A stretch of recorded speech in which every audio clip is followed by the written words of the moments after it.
We're going to let Coach open with a statement, and then we'll move on to questions. We'll start with Gene today from the Washington Post. Just a reminder to our guys, just we're sharing a mic down there. Thank you. Where do you start? First and foremost, I'm grateful, thankful. It's been an emotional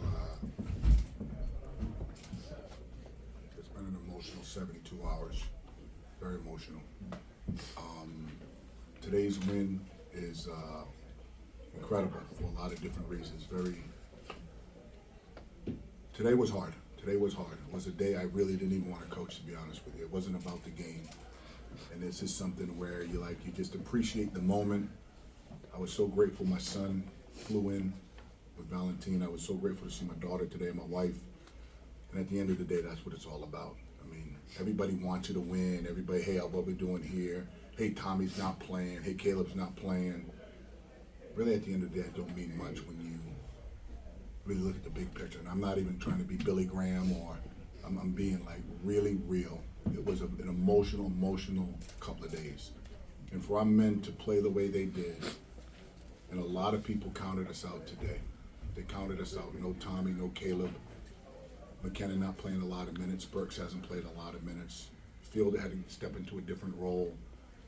I just was proud of the overall group. One of the better team wins, not just as the coach of Fairfield, the coach of Providence, but over my entire career. You talk about team wins, adversity, Jayden dealing with all the stuff he dealt with probably 8 to 10 games.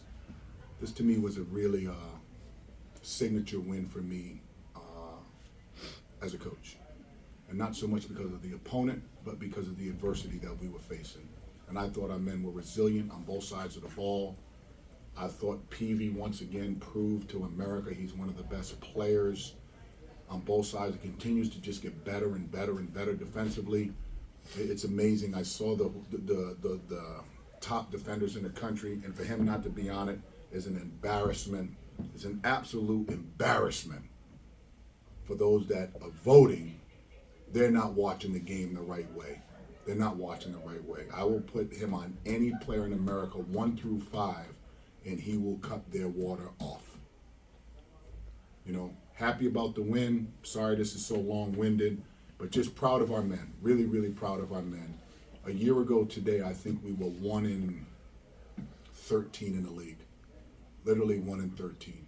And it's a process to building another program. It's a process to re-establishing an identity, getting away from the past and coming into the future. And for all the coaches that are taking over these programs, it's not where you're at, it's where you're going. And little by little, we'll continue to show progress, growth, and development. And I couldn't be more excited to be connected with Lee Reed.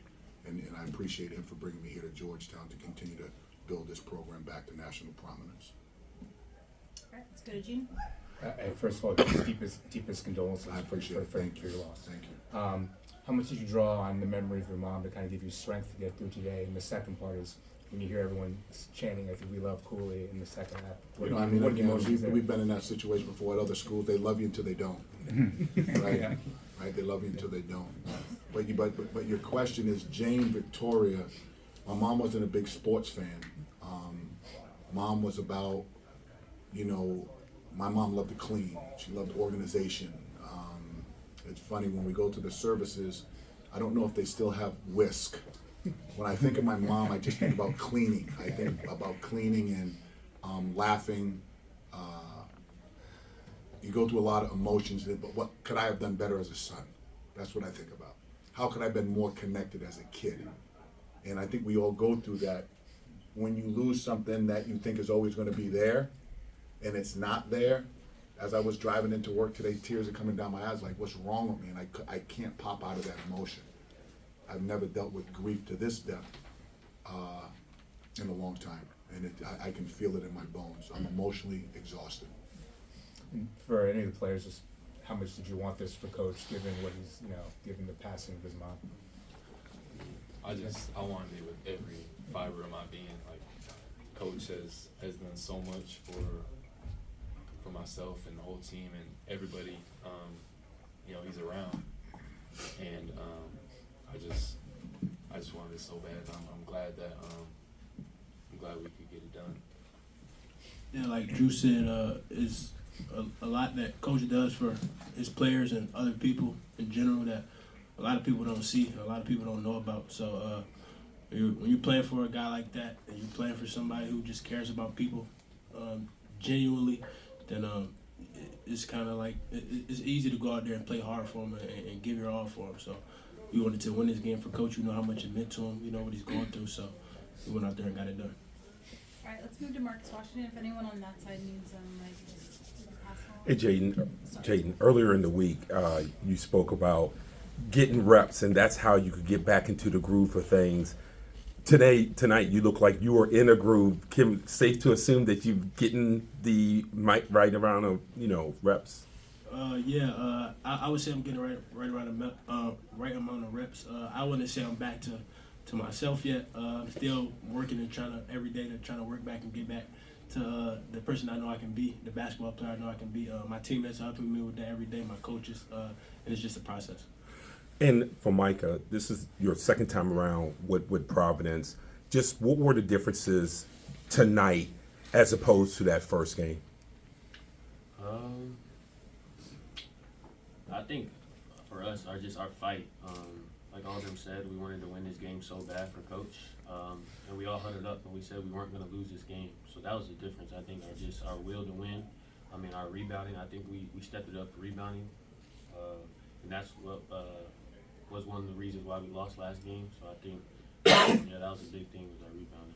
And Coach, since the summer you've talked about toughness, to come to Georgetown, to play in this program, to be tough.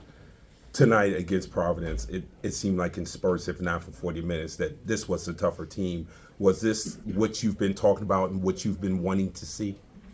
The game honors toughness, and you tell your men that all the time. And toughness travels, whether you're on the road, whether you're at home.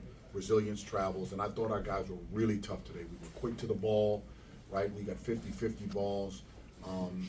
I felt a really determined group today. And, we talked about being physical, being first to hit, collectively coming together.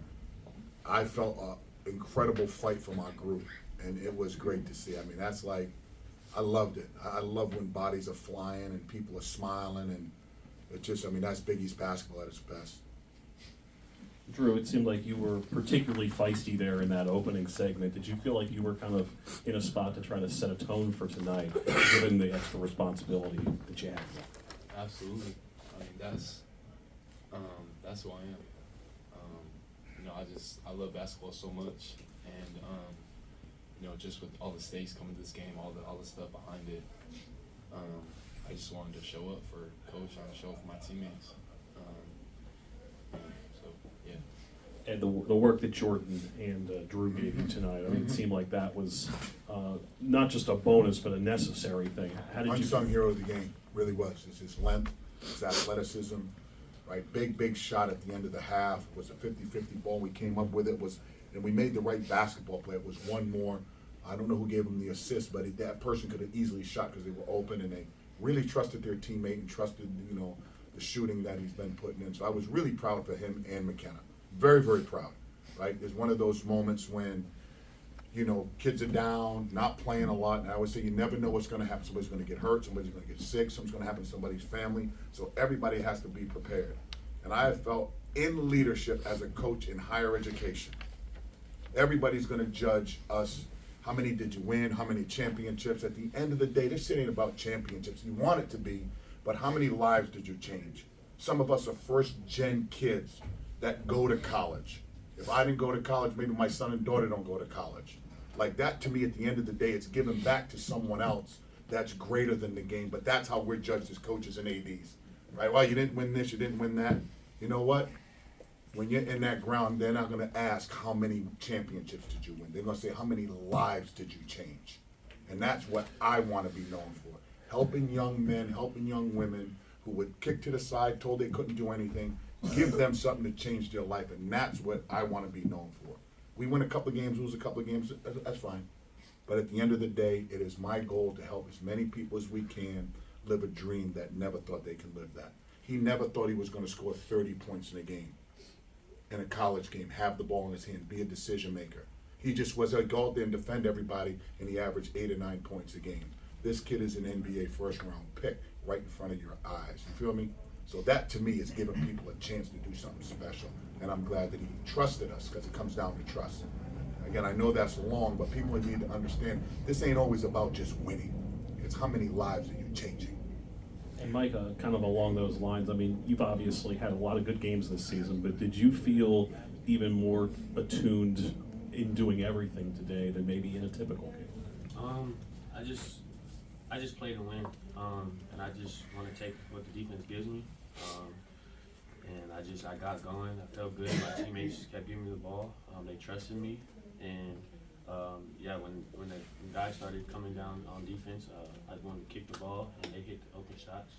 We all played a team game today. This is everybody. And Kim said he thought that the steal that you had like early, I think it was like 16-11, where you got the steal and a quick bucket, felt like that changed the game. Did you feel like that changed the game for you guys? Yeah, I think defense is where we can hang our hat on. That's where I hang our hat on. When I get my steals, that's just how I get going on offense. Because I'm gonna bring it every game. Coach, talk about the effectiveness of you guys going small. You were quite effective in it. Yeah, you know what? When you go small, you gotta be tough. And I started with, I said, Jayden, hey, I need you today, man. Like, we don't have those two monsters at the rim, right? You know, normally we have Drew, we have Thomas there, but everybody picked it up. I thought everybody picked up their level of physicality, their level of focus. We were small, but we were also tough. And, you know, you got to make a decision, especially if our bigs can make a shot here or there. You got to make a decision how you're going to guard ball screens. Then, you know, they got in a little bit of foul trouble. So, again, it was a chess match, and we were really fortunate to win. Epps, talk about that 3-2 zone. How effective was it for you guys? It was good. Coach tried to switch up the defenses, throw the offense off. So I feel like it was good. We sometimes we go zone, sometimes we go man. I feel like it's good to switch it up and throw the offense off. So I feel like it was good for us today. Thank you. And lastly, Fielder, what went on down towards the end of the game? It was a little commotion down there. What happened? That's my rock. Let's go to Jeremy. This is for Micah and for Jayden. Since you guys are kind of the team leaders of this squad, how did you try to focus on not getting too hyped up to go win one for Coach Cooley, but stay focused and try and funnel that into good play? Because we know at the end of the day we're a good basketball team. We know what we can do.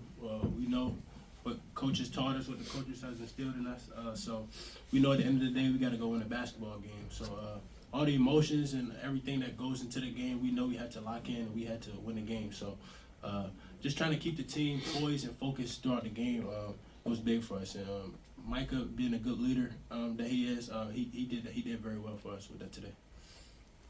Let's go back to Dave Preston, then we'll hit Kaylee with the Hoya.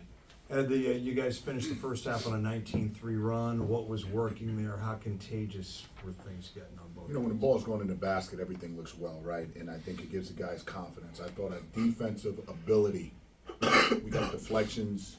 You know, I did think his steal in the middle of the court where he jumped the pass, Micah jumped the pass, really gave us a lot of confidence. And I thought we had a lot of deflections there. We had our hands around the ball a lot. Interior, and then we were able to make threes. Right, we were able to make 10-toe threes, and that really helps, right? I think we made 10 today, and Providence has made, I thought they made 29 in their last two games. They were shooting at a really, really good percentage over the last 4 or 5 games. So we tried to make it a one-on-one game, you know, with some of the defensive things that we did. But overall, in all honesty, it was a fun game to watch, not even coach. Like watching my man out there and watching I was like, oh damn, they're hooping. I'm like, pretty fun. I'm gonna sit down here a little bit. Let LaDante coach. Right? I had a front row seat to something special. And you can expand on Drew's night, especially with Thomas out, to be able to hold his It's own. the second time that's happened, Yeah. right? Obviously, he didn't play against DePaul, and Drew had a big game. And again, that's just development. That's taking advantage of the moment, right? And you know, I think we do a decent job scouting both sides of the ball, and they executed a great game plan. So I'm really, really happy for his individual success toward a team win. All right, let's go to Kaylee. How are you guys gonna try and use this big win as some momentum as you guys play some of the top teams in the Big East up next? Yeah, we're coming, we got to go to Creighton. We know that's going to be a monster in there. It seems like every time we go to Creighton, it's dollar beer night, right? And, we got to see what the health is going to be with Caleb and Thomas. We hope we're able to have them. I don't know what that is until we get the medical report. But just try to, prepare as we do. Each and every game is so important, right? We had a great game plan against them the last time we played them here. It was one of the first or second. It was actually the first Big East game. So they're a totally different team now, playing at a high level. Kalkbrenner is one of the best bigs in the country. Ashworth, one of the best guards in the country, one of the best free throw shooters in the country. Neal plays really well at home. Trout plays really well there, right? So, we're going to definitely have our hands full. But for today, we're going to enjoy this moment. We're going to enjoy this moment. And we'll take care. We'll start working on Creighton sometime tomorrow. But today, I'm going to enjoy this one for Jane Victoria. All right. Thank you, everyone. Appreciate it. Thank you.